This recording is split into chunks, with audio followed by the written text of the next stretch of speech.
Have you ever wanted your logo to come on screen like this and then blow away in a particle storm? Welcome back to Create a Reality, my friend. I'm John, and today I'm going to walk you through from start to finish to saving it as a reusable effect you can drag and drop from the edit page in Davinci Resolve 20.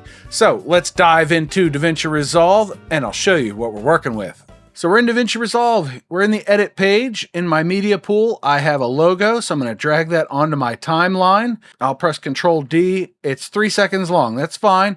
Anything longer than a couple of seconds should be good. And we are working in a 30 frames per second timeline because I forgot to do that early in the last video. We're doing it now. But anyway, this is our base for the fusion composition. So I'm going to right click and choose New Fusion Clip.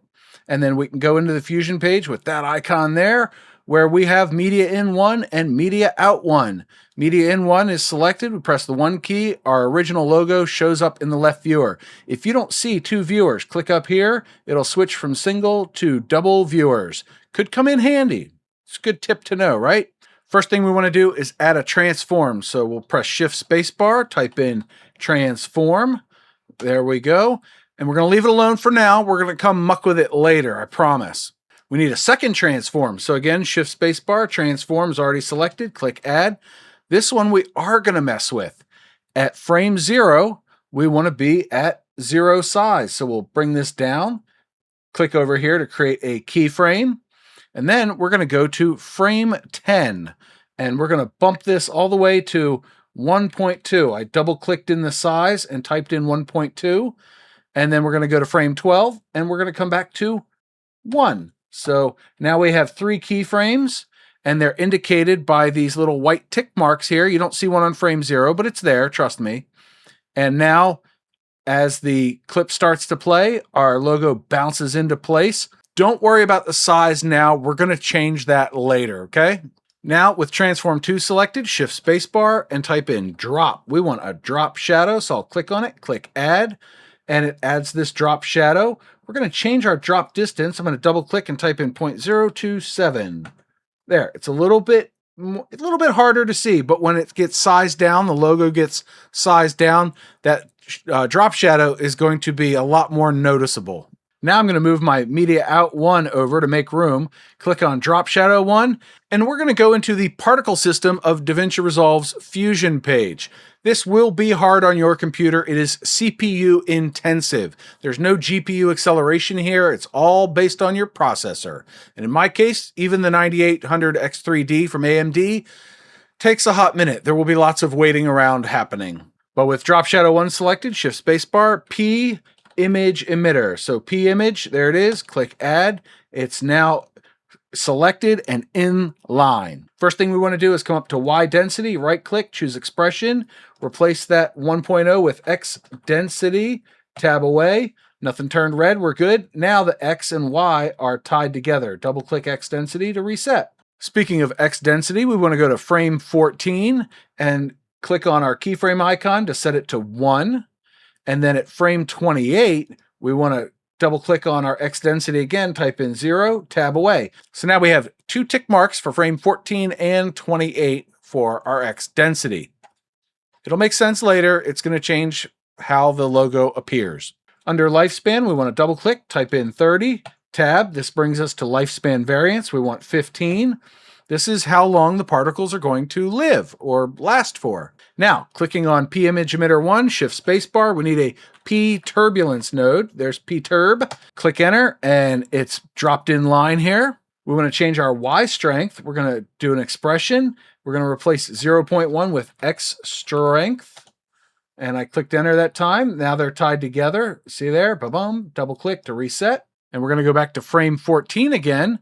And we're going to change it to 0 and create a keyframe. And then we're going to go to frame 38 again, and we're going to change it to 1. Then we go back to frame 14 for our density under strength over life, and we want to change this to 0, create a keyframe. Again, go to frame 38, and we're going to change this to 100. So now we have turbulated the particles emitted from our logo. We need to make them blow away. For that, click on P Turbulence 1, Shift Spacebar. We need a P directional force, so P direct. Now we've got a P directional force in line. We want to go to frame 20 on this one and change our strength to 0. So I'll double click and type in 0, click on the keyframe icon, and then on frame 30, we just want to go up a little bit. So we're going to double click on strength and type in 0.15. So this will give it a little bit of strength blowing from side to side. Now I'm going to do a little bit of cleanup because I want things to look a certain way and fit in this area. And you'll notice that our P directional force doesn't even come out at media out 1 yet. Don't worry about that. We'll fix that by using a P render node. So I'm going to click on directional force 1, shift spacebar, P render. There it is. And now that output can be dragged to media out 1. And it replaces the one that was there. And you'll notice this green line. It's now rendering whatever frame we're on. And look at that. We have directional force and turbulence and everything going on. And if I drag this forward, it's not really going anywhere, right? We didn't see where it went. Don't worry, we're going to fix that. The important part is you see this now, because this means you're set up for success. I'm going to rearrange things a little bit, and after P render, shift spacebar, we need another transform node. This time, we're going to blow up the whole thing so that when the logo's moved around on the frame, eventually it takes up the entire frame and there's particles everywhere. We're going to go back to frame 10, click on transform 3. We want to come up here to size, click keyframe, and then we're going to go to frame 40 and we want to double click and type in 1.5. So it's going to blow things up quite a bit. The last thing we need is a keyframe stretcher node, which allows our logo to appear on screen, hold for most of the clip, and then blow away at the end of the clip. So let's add one now. With transform 3 selected, shift spacebar, type in keyframe. There's keyframe stretcher, add. Now it's in here. Now we have 90 frames here, but we really only need the first 50. So source start will be 0, source end will be 50. And then our stretch start will be frame 12. And if I tab, it goes to stretch end 14. So what happens is nothing during frames 12 to 14. And because of this, the keyframe stretcher is going to leave our logo static on screen, and it'll stretch from 12 to 14 to be, 12 to 60 or 90, however long the clip is before that end animation plays and the logo blows away in a cloud of particles. Boop the like button if you're learning anything. So now we want to make it reusable. We have to start by selecting all of our nodes except media in 1. Because this will be used as a fusion effect on top of something else, that media in 1 will be brought in by Resolve when this effect is applied. So we've selected everything but media in 1 and media out 1. Right click, choose group. You can double click on the group, it opens it up. It's named group 1. We want to change that. So press F2 to rename, and I'm going to give it a name. And in this case, I'm going to add demo in here. You can name it whatever fits your naming convention for the effects you use in your instance of Resolve. But for me, I like the CR, and I put demo in there so I can delete it later pretty easily. Click OK, it sets the new name. First thing we want to do is add a logo size. See, I told you we were going to do it. So I'm going to come up here with our group box selected, right click next to the text, choose edit controls, and I'm going to type in logo size and press the tab key. It creates an ID. Number is good. Our default is 1 and our range is 0 to 2. So we'll enter 0 and 2 there. Same thing for allowed. We'll give it a slider control. The center will be 1 and then we're good to go. We click OK, and under user, we have a logo size now. Right click, edit controls. We want to add a logo position in. So I'm going to type in logo position, tab, it creates an ID. This one's going to be a point. And by default, we want 0.5 and 0.5. That's good. We can use our offset control for input control, and we want a crosshair control, normal cross. Click OK. And now we have our logo position here. The last one is going to be wind direction. And this is going to be interesting because this ties in with an if statement in our expression later on. Stick with me, I'll walk you through that too. But we're going to right click, choose edit controls. We want wind direction. Number is good. Default is going to be 0. And then we can ignore the range and allowed because our input control is going to be combo control. And under items, we want to add right. So we'll type in right, click add, select all that, enter left, click add. Now we have right and left in our list, and we'll click OK. So now we have a drop down with right and left. And remember, anything you set here, when we save this for reuse later, will be the default values that you see from the edit page. So if there's a common layout or size, set it up now so that when you use this as a drag and drop effect in the edit page later, it's that much faster. Now we want to link our controls. So we're going to use our transform one, and we're going to change our size. We're going to right click, choose expression, and we want to type in logo size. Press tab. Nothing got red. We're good to go there. Logo position, we're going to right click on center, change it to expression, and this point is going to be logo position.x, comma, logo position.y. Tab away. Nothing turned red. We're still in the clear. And next comes wind direction. And I will put the text on screen somewhere, and I'll leave it in the video description so you can copy and paste it into Resolve, which is pretty much what I'm doing. Under P directional force, our direction, we're going to right click, choose expression, replace the -90 with our if statement. If wind direction equals 0, then it's 0, otherwise it's 180. So if it's 0 or right, it's going to go to the right. Right? I don't know. It's all reversed on the camera. But if it's 1, which is left, it's going to go to the left. Now, there's one tricky thing left, and that is we need to change the pivot on one of our transforms, because otherwise the logo will always appear at the center and zoom into place in whichever corner or whichever position you choose using the logo position parameter or setting on our effect. So transform 1 has our center in it. This is determined by logo position. So transform 2, we need to modify. We need to change our pivot. So we're going to right click, choose expression, and we're going to replace the point with transform1.center.x, comma, transform1.center.y.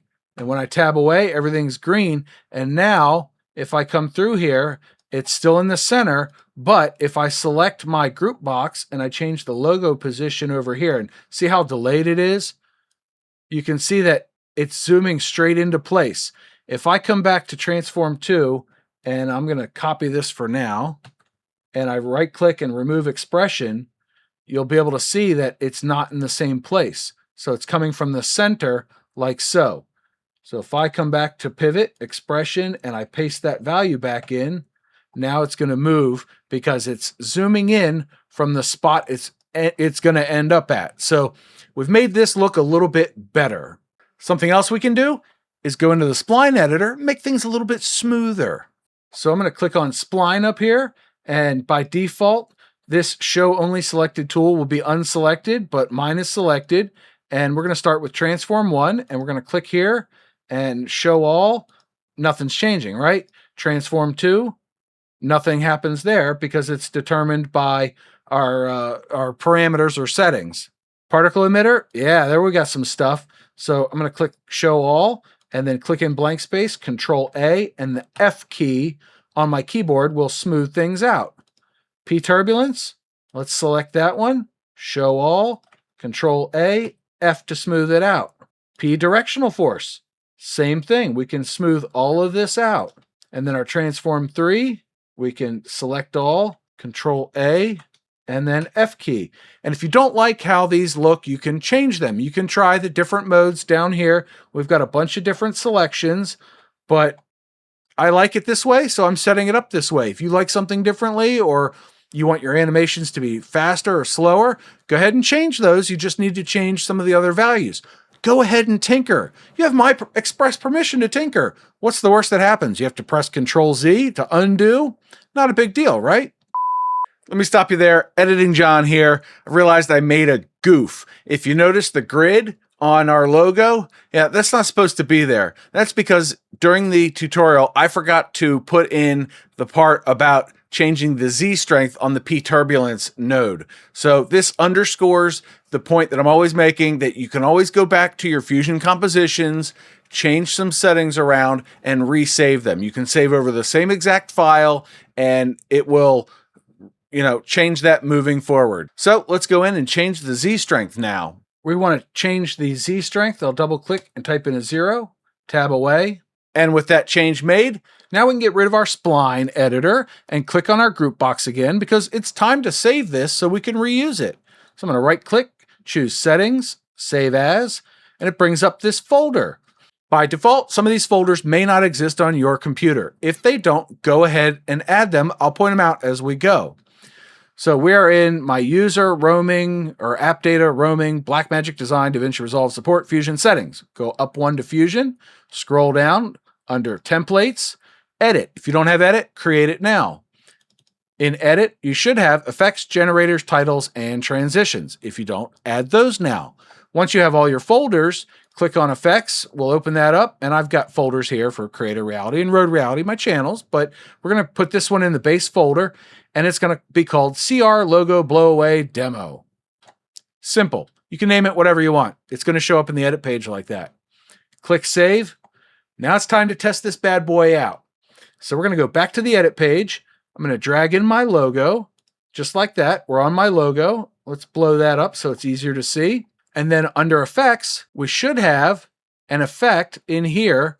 And if I use my magnifying glass and type in demo, we should have effects, but it didn't show up, did it? Sometimes Davinci Resolve will automatically pick up your titles and effects as you create them and save them, but at other times it doesn't. So I'm restarting Resolve as we speak. So now we're back in Resolve. I'll go over to effects and I'll come down to effects, use my magnifying glass, type in CR. There's our logo blowaway demo, drag it on. Nothing shows up, that's fine. But while we're here, notice the logo position is 0.27, just as we entered in the Fusion page. So if that's where you want it, that's good. The wind direction is right. And Davinci Resolve is rendering this out as we speak. So hopefully it finishes soon. And there it is. So I can play it back and boom, look at that. Isn't that cool? Now I can bring my logo size down. And now that Davinci Resolve has once again rendered this effect, let's play it. There's our logo and boom, it blows away. Isn't that cool? It's on the left side, so we should probably put it on the left. And we can stretch this out so I can show you that the keyframe stretcher node did its job. So now that it's done rendering yet again, we can play this back and you'll see the logo comes on screen and then it's going to hold there for several seconds and then boom, it's going to blow away to the left. Job done. Is that a cool effect or what? Did you like it? Boop the like button. Did you learn something? Let me know in the comment section below. Anyway, I hope you did learn a lot and I hope you enjoyed this video. Until next time, you can find me over in this video and I hope you're having a great day. John out.